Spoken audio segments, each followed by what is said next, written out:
하나님의 말씀 마가복음 9장 마지막 단락입니다. 43절에서 50절까지 한 절씩 교독하겠습니다. 여기 없는 부분은 그냥 읽지 말고 건너갈게요. 만일 내 손이 너를 범죄하게 하거든 찍어버리라. 장애인으로 영생에 들어가는 것이 두 손을 가지고 지옥 곧 꺼지지 않는 불에 들어가는 것보다 나으니라.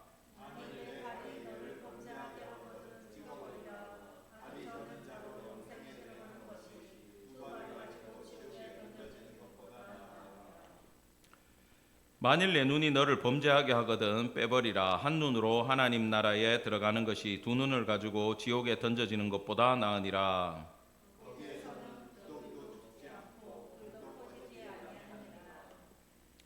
사람마다 불로써 소금 치듯함을 받으리라. 소금은 좋은 것이로되 만일 소금이 그 맛을 잃으면 무엇으로 이를 짜게 하리요. 너희 속에 소금을 두고 서로 화목하라 하시니라. 아멘. 오늘 말씀의 제목은 너희 속에 소금을 두고 서로 화목하라는 제목으로 하나님의 말씀 증거하겠습니다. 좀 과격하죠, 그죠? 본문이 예수님이 화가 많이 나신 것 같아요. 43절에 보면 손이 범죄하면 찍어버리래요. 그리고 차라리 그 손 잃어버리고 지옥 가는 것보다 그 손 잃어버리고 영생에 들어가는 것이 훨씬 낫다. 그러면서 지금 손 이야기 했다가 그 다음에 또 뭐 얘기해요? 발 얘기했다가 그 다음에 눈 얘기했다가 손과 발과 눈이 이게 여러분 산상수훈도 마찬가지인 게 심령이 가난한 자는 복이 있다, 뭐 애통하는 자는 복이 있다, 이 설교가 예수님이 먼저 하신 게 아니에요. 그게 그 당시에 바리새인들의 아주 유명한 설교 본문이에요. 근데 예수님이 그걸 싹 바꿔가지고 이건 이런 뜻이야 라고 예수님의 복음으로 업데이트해 주셨어요. 그거는 우리가 다음에 보기로 하고, 여기서 보면 유대인들은 죄를 지을 때 그 시편 같은 것도 보고 잠언도 보면은 죄를 향해 달려가는 발과 뭐 또 손과 또 이렇게 쳐다보는 눈과 시편 이런 데 보면 많이 나오죠. 사람이 죄를 지을 때 실제로는 우리가 우리 마음이 동해가지고 손과 발과 눈이 죄를 짓지 않습니까? 근데 유대인들은 이걸 항상 자기 신체 부위에다가 전가를 했어요. 실제로 뭘 훔칠 때 뭘로 합니까? 손으로 훔치잖아요, 그죠? 도둑질하러 갈 때 발로 걸어서 갑니다. 그리고 뭘 훔칠까, 무슨 나쁜 짓을 할까 할 때 눈으로 보고 그 죄를 지어요. 그래서 이 세 가지 신체 부위는 죄를 지을 때 가장 민감하게 작용하는 부분들인데, 문제는 뭐냐? 그 유대인들은 그 죄에 대해서 이 죄를 지은 신체 부위가 책임을 져야 된다라는 생각을 가지고 있었어요. 예수님이 그 이야기가 맞다라는 게 아니라 그 내용을 가지고 아주 강하게 제자들을 비판하고 있습니다. 이 범죄라고 하는 거, 우리 손이 범죄한다, 발이 범죄한다, 눈이 범죄한다 할 때 범죄는 여기 보면 이게 스스로 죄의 유혹에 나를 넘겨준다라는 뜻이 있어요. 그러면 넘겨줄 수도 있고 안 넘겨줄 수도 있는 거죠. 근데 이 넘겨주는 행위를 범죄라고 이야기를 합니다. 그리고 이렇게 범죄를 저지르면 오히려, 그러니까 이거 잘라내라는 얘기겠어요? 원하시겠어요?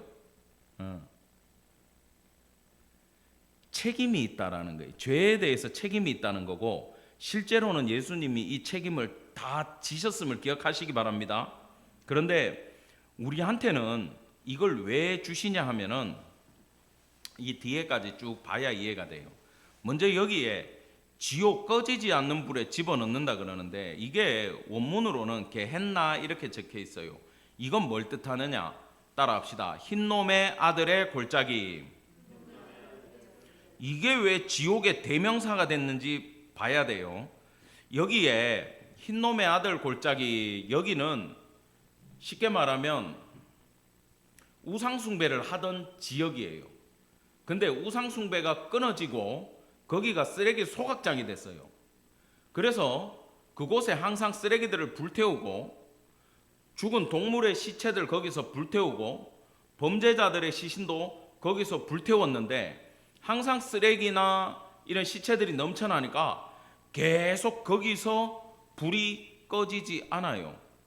제가 선교지 이렇게 다니다가 그 티벳 쪽으로 가봤어요. 티벳, 우리가 아는 그쪽 티벳 말고 동티벳이라고 그 지역을 갔는데 아직도 그 문화를 그대로 가지고 있고, 사람들은 거기서 오체 투지를 하면서 죄를 씻으면서 다음 생에 인간으로 태어나게 해달라고 손과 발로 절하면서 기어서 그까지 와요.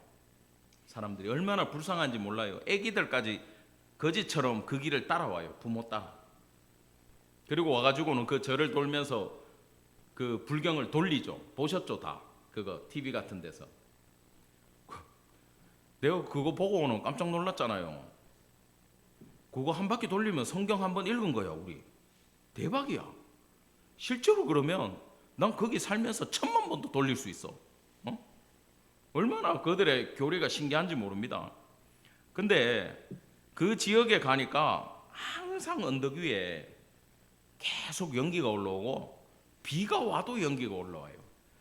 그래서 거기에 뭐냐라고 물어보니까 선교사님이 거기는 가지 말래. 왜요? 그러니까 거기는 이게 지금 공산당들한테는 불법인데 여기 사람들은 거기서 시체를 독수리 밥으로 주고 그리고 남은 부위를 항상 불태우고 있기 때문에 거적대기로 시신을 덮어놓고 거기에 가면은 귀신도 많아요 이러더라고. 자, 그러면은 제가 또 가봅니까 안 가봅니까? 갔겠어요 안 갔겠어요? 자, 갔다 손 들어봐. 얘기 들었구나 그때 내한테. 내가 갔어 보러. 가니까 막 매캐한 시체 타는 냄새가 올라오고 불이 올라오고 까마귀들이 막 빙빙 돌고 또 독수리가 그보다 높은 데 있어. 그 시체 뜯어 먹겠다고. 야, 그 비주얼은 충격적이었어요.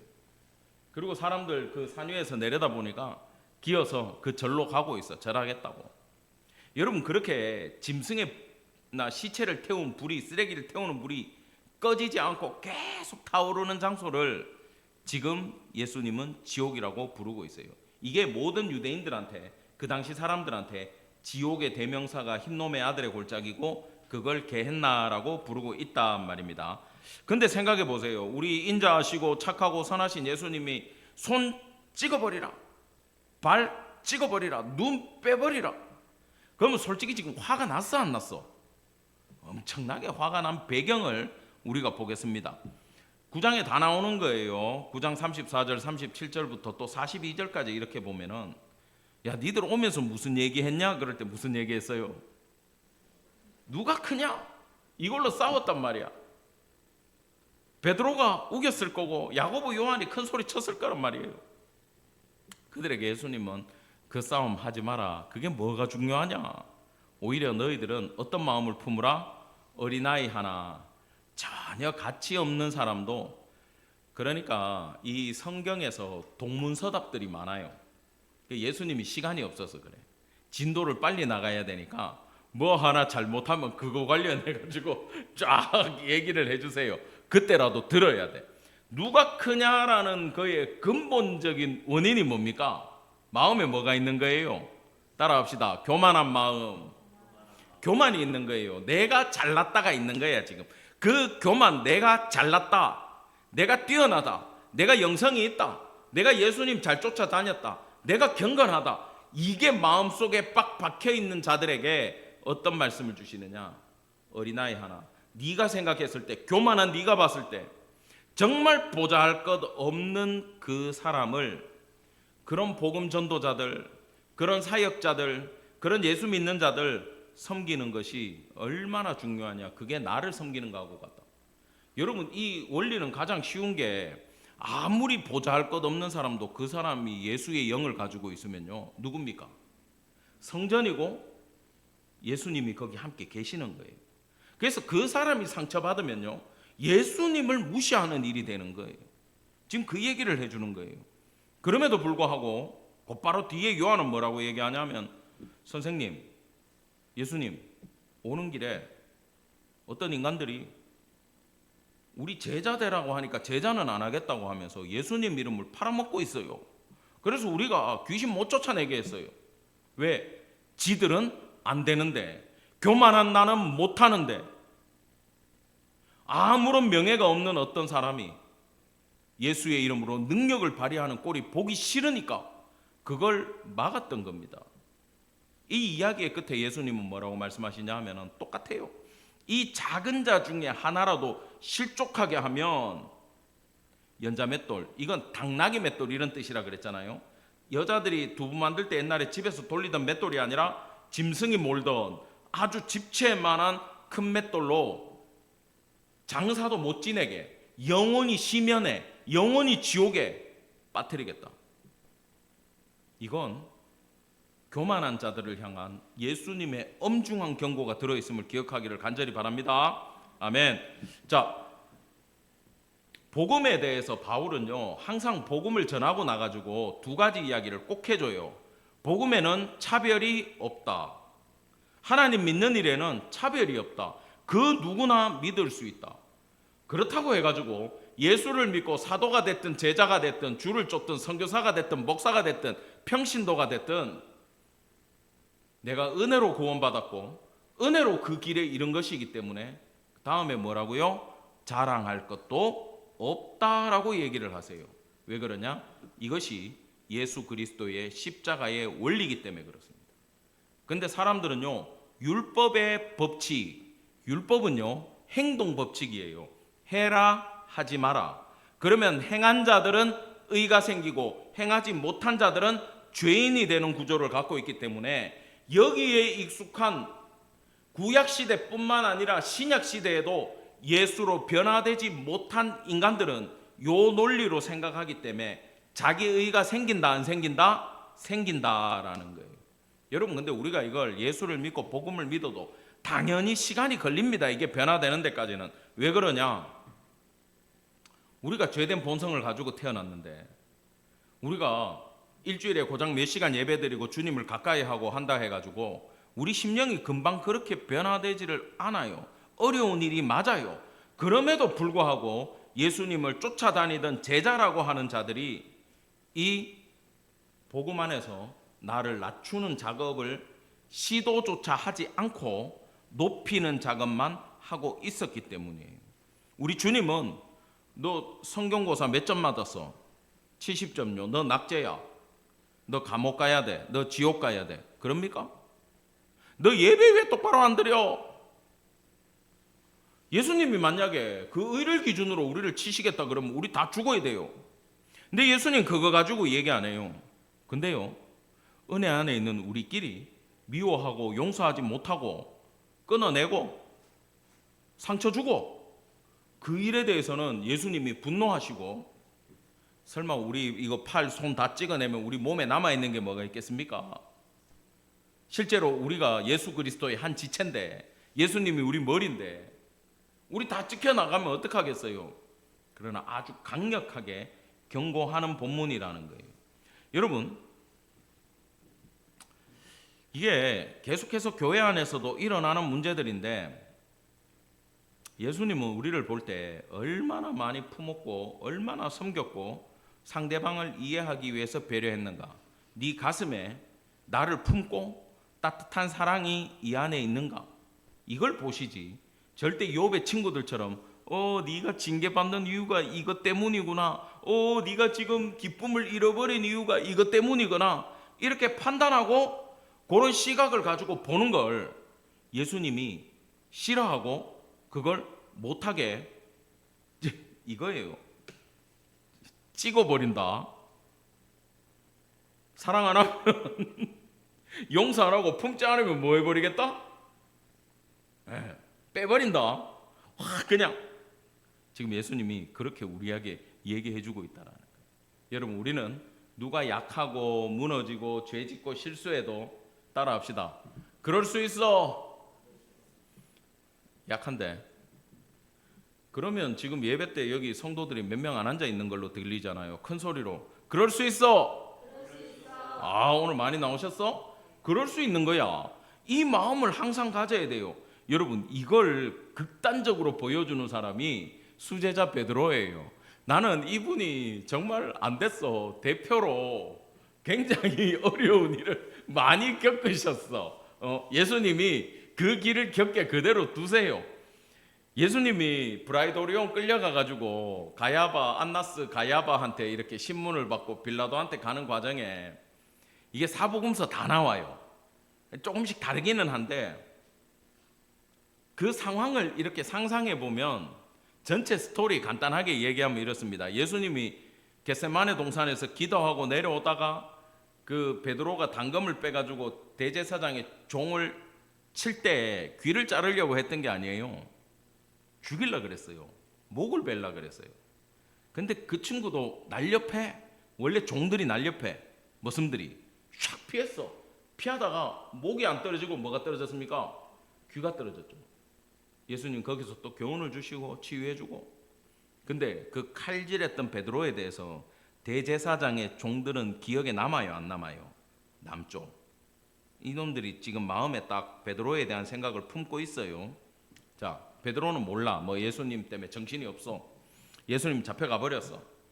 다 도망갔는데 베드로하고 요한 한 제자 둘은 예수님 뒤를 밟습니다. 여기서 우리 베드로의 부인 과정에서 그래도 베드로하고 요한은 사랑이 많았고 열정이 있었고 있는 집애고 베드로는 수제자의 책임감이 있고 그래도 강한 남자야, 사나이야. 이 사람은 우리가 못 구해줬고 예수님 지금 스스로 잡혀가니까 방법은 없는데 따라가자. 예수님 뒤를 밟아요. 이렇게 눈에 안 띄는 거리에서 뒤를 밟고 따라갑니다. 예. 대제사장의 관저로 이렇게 들어갔는데 요한은 그 집에 납품을 하는 집안 아들이다 보니까 신분증이 있는 거야. 카드 찍고 들어가. 카드 이런 거 안 나와요, 성경에. 그냥 웃자고 한 얘기야. 카드 찍고 들어갔어. 근데 뒤에 보니까 베드로가 안 따라와. 그래가지고 다시 나가가지고 문 열고 나가가지고 빨리 오세요. 베드로를 데리고 들어와. 그러고는 이제 요한은 어디 숨어가지고 보고 있는 것 같아. 근데 베드로는 자기 딴에는 아주 자연스럽게 행동한다고 말입니다. 밤에 새벽에 추웠겠지. 그 불 쬐는데 거기 가가지고 아주 여유롭게 자신만만한 척하고 거기서 불 쬐고 있으면서 예수님 신문 받는 걸 이렇게 보고 있었어요. 학자들에 의하면은 아마도 베드로가 거기서 예수님하고 눈이 마주쳤을 것이다라고 생각을 해요. 구조적으로 이렇게 봤을 때. 이 예수님은 그 전에 얘기해 주잖아요. 네가 닭이 2번 울기 전에 나를 몇 번 부인한다? 3번 부인할 거다. 그 닭이 그 유대인들은 닭을 안 길렀습니다. 로마인들이 길렀어요. 그래가지고 뭐 이 닭 관련해가지고 웃기는 얘기도 있지만 지금 시간 관계상 나중에 해드릴게요. 닭 울기 전에 부인한다라는 걸 들었는데 여러분 만약에 입장 바꿔가지고 집사님한테 예수님이 그랬으면 주님 사랑하고 주님을 위해서 목숨을 바칠 각오가 돼 있는데 설마 내가 부인한다라고 생각을 하겠어요? 안 하겠죠? 안 할 거예요. 저도 못했을 거예요. 우리도 그렇잖아요. 꿈이 기분 좋으면은 뭐 여러분 복권 사러 가지만 기분 나쁜 꿈은 항상 기분 나쁘면 뭐라 그러고 끝냅니까? 개꿈이야 그러고 그냥 날려버리잖아. 에이 설마 그러겠어요. 아, 주님이 나 잘 쫓아오라고 하는 말씀이지라고 자기식으로 해석하고 아무 생각 없이 있어요. 근데 대제사장의 종들이 그것도 계집종 하나가 어린 니은니은이 베드로한테 삿대질을 하면서 네 거기 있는 거 내가 봤어. 네 옛날에 예수님 따라다니는 거 내가 봤어. 좀 전에 예수님 잡혀올 때도 네가 거기 있었지. 종 여러 명이 얘기를 해요. 베드로가 지금 그게 당황스럽습니까? 안 당황스럽습니까? 당황스러워요. 왜? 예수님이 잡히셨으니까. 원래 예수님 스승이 잡히면 제자들도 다 잡혀가야 돼. 예수님 사형이면 다 사형이야. 그러니까 지금 두려운 거야 그게. 이거 뭐 영광 받고 한 자리 하는 거는 고사하고 다 같이 지금 하루아침에 죽게 생겼어. 왜? 돌아가시기 전날까지도 이 사람들은 예수님의 그 말씀을 듣지 않았으니까. 근데 여기서 우리가 알아야 될 건 예수님이 베드로한테 경고했는데 너는 왜 기도 안 했냐? 왜 준비되지 않았냐? 그 이야기가 전혀 아니에요. 포커스가 거기 없어요. 나중에 요한복음 21장에 가면 예수님이 물론 미리 얘기해 줍니다. 니들보다 내가 먼저 갈릴리에 가서 기다릴게. 그러니까 계속 예루살렘에서 예수님이 죽으시고 제자들은 예수님, 부활한 예수님을 만나고도 예수님 혼자 사역하시는 동안 갈릴리로 가라 그랬지. 내려간 거지. 7 제자가 무서워가지고 도망간 건 아니에요. 그때도. 자, 내려가 있을 때 요한복음 21장은 부록인데, 그때 보면 예수님이 야, 고기 얼마 잡았어? 요한이 알아보죠. 예수님이다. 베드로가 난리 납니다. 주님이 미리 다 시켰어요. 고기 안 잡히게. 야, 고기들아, 쟤들이 그물을 이쪽으로 던지면 니들은 여기로 도망가고, 요리 떨리면 여기로 도망가는데 새벽까지 잡히면 죽는다. 걔 했나 보내버린다. 흰놈의 아들 골짜기 가는 거야. 자, 도망들 잘 다녀. 잡히면 안 돼. 성경에 안 나와요? 그랬을 거라 이거지. 그래가지고 지금 열심히 도망 다니는데 결국은 거기서 153마리를 마지막에 엄청나게 잡는단 말이야. 그러고 이제 기분 좋게 오는데 예수님이 잡은 생선 좀 갖고 와봐라 해가 잡아가지고 다 구워놓고, 미디움 레어로 다 구워놓고, 빵도 미리 어디서 준비했어. 빵도 여러분 그 꼬치에 꽂아가지고 탁 기름 발라가지고 숯불에 구우면 기가 막혀요. 먹어봤죠? 응? 안 먹어봤어요? 이런 데 반응을 좀 해주셔야지. 중국에서 꼬치집에서 먹는 거 봤는데, 집사님 안 드셨구나. 저 남편이 먹었어. 저분이 다 먹었어. 자, 그렇게 이제 물고기하고 빵하고 예수님이 탁 준비해 놓고는 얘들아 모여라 그러고 베드로를 먹이면서 뭐라 그럽니까? 베드로야, 요한의 아들 시몬아, 네가 다른 사람들보다 나를 더 사랑하니? 여기 있는 뭐 배, 그물 이딴 것들보다 나 더 사랑하니? 너 정말 나 사랑하니? 몇 번 물어봐요? 3번 물어봐요. 베드로가 사랑하지. 입이 떨어지겠어? 왜? 나 3번 부인한 인간인데 갑자기 오셔가지고 밥 먹이면서 밥이 넘어가겠냐고? 응? 너 나 사랑하냐? 내가 주를 사랑한 줄 대답을 차마 못하는 거야. 주께서 아시나이다. 자신이 없어. 진심이 있는데 그때 뭘 알았냐 하면, 나는 진심이 있어요. 난 착하게 살고 싶고, 나 의롭게 살고 싶고, 나 예수님의 사람으로 살고 싶은데 세상 풍파 앞에서 이겨낼 능력이 나한테 없어요. 그러니까 내가 있는지 없는지는 진심인데 실력이 없으니 주님만이 아십니다. 그렇게 얘기하는 거예요. 주님이 뭐라 그럽니까? 그래, 알았다. 니네 사랑하는 거 안다. 그러면 이제부터 네가 할 일이 있다. 내 양을 치라. 내 양을 먹이라. 내 양을 치라. 그거는 하나님의 백성들, 예수님의 백성들을 가르치고, 말씀 가르치고, 돌보고, 악한 영으로부터 지키는 사명을 다시 부여해 줬다라는 거예요. 근데 예수님이 왜 안 막아 주셨냐라는 거지.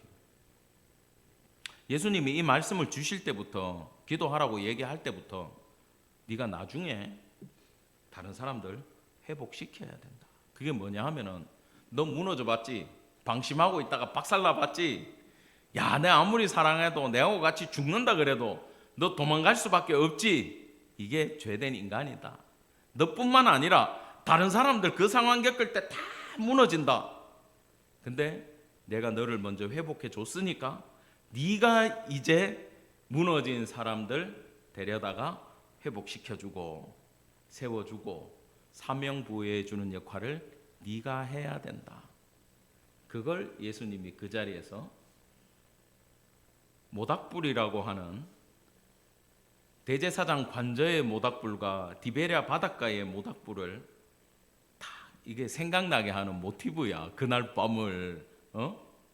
그래가지고 베드로가 그 모닥불만 보면 경계하잖아요. 그죠? 닭만 울면 어떻게 돼요? 난리 나는 거야. 옛날에 이 성경에 없어. 나만 아는 거야. 옛날에 어떤 지역에서 베드로 사도를 전도 집회에 초청하면 어떻게 해요? 새벽에 닭 울면 어떻게 돼? 우리 초대 목사님이 초청해가지고 부흥 강사 목사님 오시는데 모닥불 싫어하시고 또 뭘 싫어해? 닭 울음소리 싫어해. 그러면은 암탉들 어떻게 해야 돼? 그 오시기 전에 다 잡아야 돼. 잡아도 어디 갔다가 팔아야지 상에 못 올려. 암탉만 보면 어떻게 해? 하시는 거야. 지금 베드로 사도가 그것만 보면 난리가 나는 거야. 그래, 돈이 많이 들었대요 그때. 왜? 닭값 다 물어줘야 되니까. 성경에 안 나와요. 지금 졸릴까봐 얘기하는 거야. 자, 그래서 결론적으로 그날 베드로가 아침에 새벽에 주님이 차려준 생선과 떡은 식사를 한 게 아니라 뭘 먹은 거예요? 예수님의 사랑을 받아 먹은 거예요. 그 음식 먹으면서 주님 배신한 제자한테 밥상까지 차려주시고 입장 바꿔놓고 그거 목에 넘어가겠어? 여러분, 성찬떡도 똑같아. 우리가 예수님 십자가에 못 박고 그게 내 살이다 내 피다 이렇게 하는데 우리는 맛있다, 알코올 농도가 높다, 야 오늘은 끝내준다, 목사님이 파리바게뜨 빵 샀다, 이 생각하면 안 돼. 성찬의 떡을 먹으면서 무슨 생각해야 돼요? 이거 예수님 사랑이다. 내가 지금 예수님 또 못 받고 내가 그 살로 산다. 밥 먹을 때 귀한 음식 주셔서 감사합니다. 그러라 그랬어요? 뭐라 그랬어요? 주님, 우리에게 생명의 떡을 주셔서 감사합니다. 그러고 밥 먹으라 그랬잖아. 예? 지금 이 변화된 베드로가 엄청난 일을 사도행전에 보면 하기 시작하는데 이건 지금 시간 관계 상태에 얘기를 못해요. 간단하게 제가 말씀드리면은 산헤드린 공회에 요한하고 또 잡혔어. 그 안전뱅이 일으켰다가 성전 미문 아름다운 문에 있는 안전뱅이 일으켰다가 산헤드린 공회에 잡혀가고 막 헤롯이 야고보 죽이고 난리가 났어. 옛날에는 이 산헤드린 공회가 부르면은 도망가야 되는 사람들이었는데 예수님 사랑을 딱 먹고 나니까 주님이 모닥불로 힐링을 딱 시켜주니까 이제 그 산헤드린 공회의 인간들은 나에게 공포가 아니라 예수님의 사랑으로 말미암아 내가 변화되고 나니까 내 복음을 들어야 될 사람으로 바뀐 거예요. 그래서 신문 받는 과정에서 너 다시는 예수 이름 전하지 마라 그러니까 뭐라 그럽니까? 하나님 말씀 듣는 것보다 내가 하나님 말씀 들으랴, 니들 얘기 들으랴, 어떤 게 옳은가 니들이 판단해봐라. 그러니까 그 파워풀한 메시지에 공회원들이 입을 닫고 그러니까 다음부터 그러지 마! 그러고 풀어주게 돼요. 베드로하고 요한은. 얼마나 그 권위가 살아났는지 몰라요. 성령이 오순절 사건 때에 임했을 때 디아스포라 유대인들이 방언이 터지고 난리가 나요. 그 이후에 보면요, 허다한 제사장의 무리가 와서 회개하고 베드로한테 복음을 받습니다. 여러분, 그 사람들이 종교인들이고 공식적으로 월급을 받는 제사장들이에요. 성전에서. 근데 예수로 개종을 하게 되면 유대교에서는 파면을 당하면 이 사람들의 직장이 어떻게 됩니까? 다 날아가요. 먹고 사는 게 끝난단 말이야. 그럼에도 내가 예수를 십자가에 못 박았습니다라고 그들은 회개하고 돌아올 때 그 복음의 메시지를 사도 베드로가 그들에게 전한 겁니다. 여러분, 이렇게 변화되는 힘은요, 네 죄가 얼마나 많고 네가 회개를 얼마나 했고 네가 앞으로 이 죄를 닦으려면 어떻게 해야 된다라는 메시지가 아니라 요한의 아들 시몬아, 네가 나를 사랑하느냐? 예수님은 오히려 우리에게 그걸 물어보고 있고 그 사랑을 받아 먹은 베드로는 이렇게 변화되었다라는 것을 기억하기를 간절히 축원합니다. 아멘. 우리도 예수님의 사랑을 받은 자들이에요.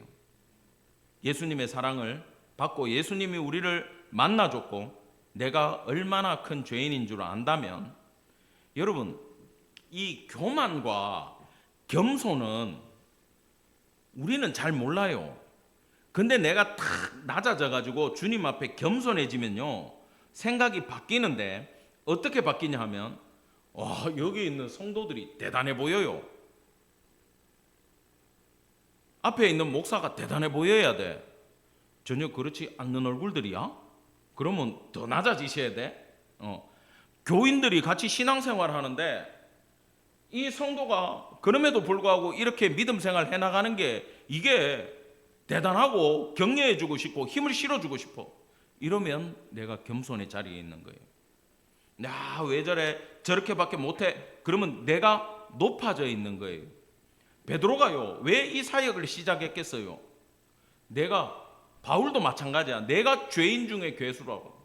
여러분, 사도 바울이요, 복음을 처음 전할 때는 우리가 복음서 고린도전서나 이런 편지 보면요, 자기의 사도성을 알리기 위해서 노력을 많이 해요. 내가 사도는 맞다. 예수가 직접 보낸 사도다. 내 예수님 만났다. 근데 내가 사도 중에 제일 작은 자다. 이렇게 얘기하잖아. 근데 끝에 가면요, 이 3번 바뀌는데 마지막에 가면 바울이 자기를 뭐라고 부르는지 압니까? 내가 죄인 중에서 뭐다? 괴수다라고 얘기해요. 이게 바울이 주님과의 관계가 점점 깊어가면서 다른 사람을 보는 시각에서 자기가 점점 낮아지는 거예요. 믿으십니까? 남이 높아 보이고 내가 낮게 보이는 것이 그게 겸손한 자리임을 기억하기를 바랍니다. 여러분, 이거는 그냥 농담으로 하는 얘기인데, 핸드폰에 제가 예수님 만나고 제일 은혜를 경험했을 때, 제가 뒤늦게 이렇게 다른 동기들보다 한 10년 늦게 목회를 하다 보니까 내가 그 10년 뒤에 은혜를 받고 다시 그 길을 가야 되겠다 싶을 때 내 후배들이 전부 다 목사예요, 아니에요? 목사죠.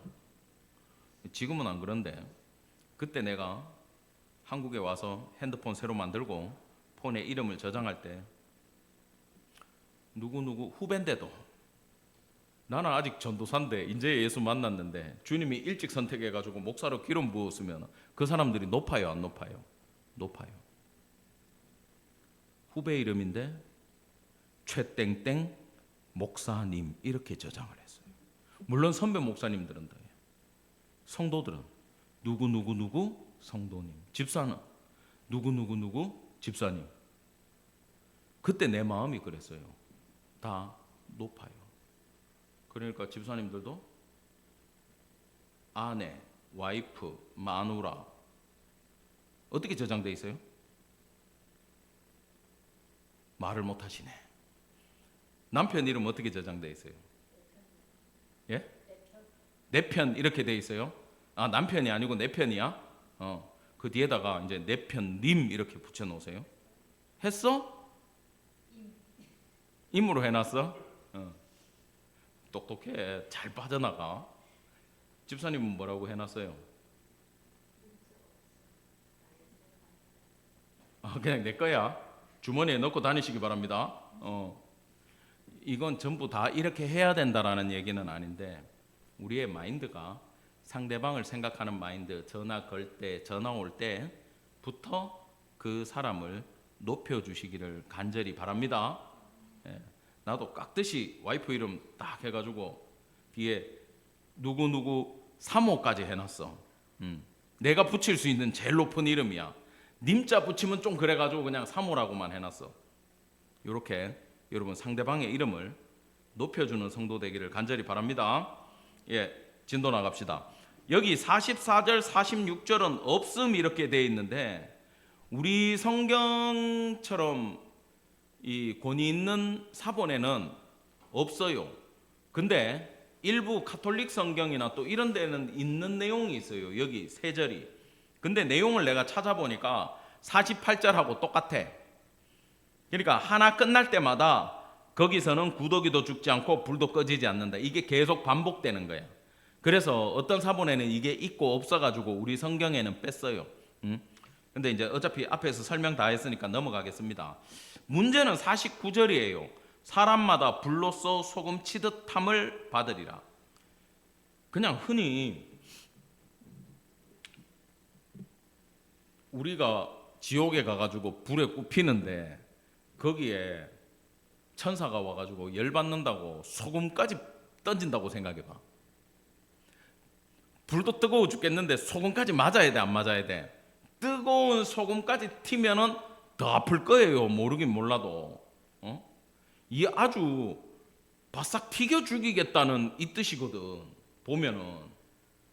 근데 왜 불과 소금을 강조하는지 이걸 알아야 돼. 이건 구약의 배경을 갖고 있는데, 솔로몬이 우상숭배하고 그 정략 결혼으로 이방 여자들을 막 데리고 오잖아. 그 마누라 얼굴 한번 보려면 3년 반인가 4년이 걸려. 그 정도로 매일매일 바꿔도 그래. 얼마나 처첩이 많았으면은. 자, 이 절정으로 갔는데 그 우상숭배로 말미암아 서서히 무너지기 시작했어요. 왜냐하면 그 여자들이 우상을 가지고 와가지고 여호와를 섬기는 그 신전에다가 옆에다가 우상 신전을 계속 늘려나가는 거야. 아마 서열대로 가까이 갖다 놨을 거야. 그러니까 이게 뭡니까? 종교 혼합주의가 되잖아요, 그죠? 그래서 이스라엘의 우상 숭배는요, 하나님 집에 가요 그러고 나는 지금부터 얘 섬겨요가 아니고, 하나님도 가서 제사를 지내고 얘한테도 제사를 지내고, 돈 벌어야 되면 얘한테 가고, 우리 아들 장가 가면 얘한테 가야 되고, 무슨 병이 걸렸으면 또 다른 애한테 가야 되고, 지금 그 논리로 가버렸다라는 겁니다. 신앙이 무너지고 희석되고, 이게 극에 달한 때가 언제냐 하면은 아하스 왕 때예요. 그리고 므낫세는 가장 잔인하게 우상 숭배를 했던 그런 인간들입니다. 역대하 28장에 보면 이렇게 기록되어 있어요.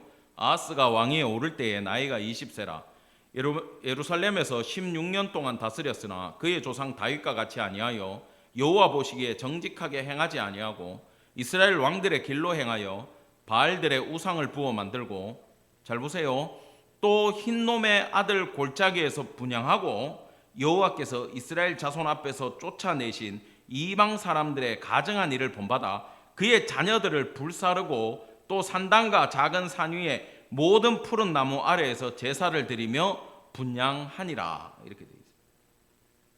여러분, 제가 이 그모스나 몰렉에 대한 제사를 예전에 요수아 시작할 때 설명을 한번 했죠. 황소가 사람 몸에 황소 얼굴을 하고 있는 우상이 손에 이렇게 딱 애를 올리게 돼 있어. 갓난애기를. 이게 왕의 아들이든 누구의 아들이든 상관없어. 올리면은 미리 이 황소, 동으로 돼 있는 황소 안에다가 불을 지펴가지고 몇 천도 되게 벌겋게 만드는 거야. 막 눈하고 코에서는 벌겋게 불빛과 연기가 나오겠죠. 그 다음에 막 풀밴드가 와가지고 옆에서 꽹가리 치고 우상 숭배하는 노래하고 막 벗고 난리가 났을 거예요, 거기서. 그 한 곳에서는 또 계속 자기들의 노래를 부르겠지. 그때 거기에 모여가지고 제사장 앞에서 내 얘를 몰렉에게 드리겠다, 그 모세에게 드리겠다 그러면 애를 사제한테 딱 주면 살아있는 상태로 그 불덩어리 위에 올려요. 달아있는 불 위에. 그럼 애가 어떡합니까? 비명을 지르고 그 위에서 난리가 날 거 아닙니까? 애 묶어놓고 올려놓으면. 그러면 멀리서 대제사장하고 이 바친 사람하고 앉아가지고 박수치면서 찬양하면서 저 신한테 드려지니까 우리 애가 기뻐서 난리가 났다, 뜨거워가지고 타 죽는데 하나님이 드리지 말라고 하는 인신제사를 드리면서 기뻐하면서 그걸 아주 당연하게 생각하는 시대까지 가버렸다라는 거예요, 문제는. 근데 이때 하나님의 은혜로 누가 왕에 등극하느냐? 요시야 왕이 등극을 해요. 요시야는 이걸 다 깨부셨어요. 이 우상을 다 부숴가지고 갈아버리고 그 제사장들 죽여버리고 입에 털어 넣어버리고 이 모든 우상 숭배, 진짜 어마어마하게 퍼져있던 전국의 우상들을 다 모아다가 흰놈의 아들 골짜기에 집어넣고 그 우상들을 다 불사질러 버렸어요. 그러고 나서부터 왕부터 시작된 종교개혁으로 그곳에 우상을 불태우는 장소로 바뀌어가지고 백성들도 거기에 우상을 갖다가 불태우기 시작하다가 쓰레기 같은 거 여기 다 태우자 그랬다가 이름 모를 시체들 다 태우자 그러니까 거기가 뭐가 됩니까? 지옥의 불구덩이가 되고, 그것은 이 지옥불 같은 불이 영원히 꺼지지 않는 장소로 흰놈의 아들 골짜기는 지옥이라는 대명사가 되어버렸다라는 거예요. 근데요, 잘 보셔야 돼요. 이 본문이 어려워요. 반대로 흰놈의 아들 골짜기에서 우상을 계속 활활 태워버리면 이게 보면 지옥인데 이스라엘 자체는 어떻게 되겠어요? 깨끗해지겠죠. 정결해지겠죠. 흰놈의 아들 골짜기의 불은요, 잘못하면 지옥 간다라는 것도 있지만 불로 연단받고 있는 성도들을 의미할 때도 있고 정화됨을 얘기할 때도 있어요. 그래서 불로 이 소금 치듯 하리라라는 것은 성도가 앞으로 살아갈 때 인생의 불과 같은 고난, 소금 치는 듯한 고통 가운데 의인들은 점점 어떻게 되겠어요?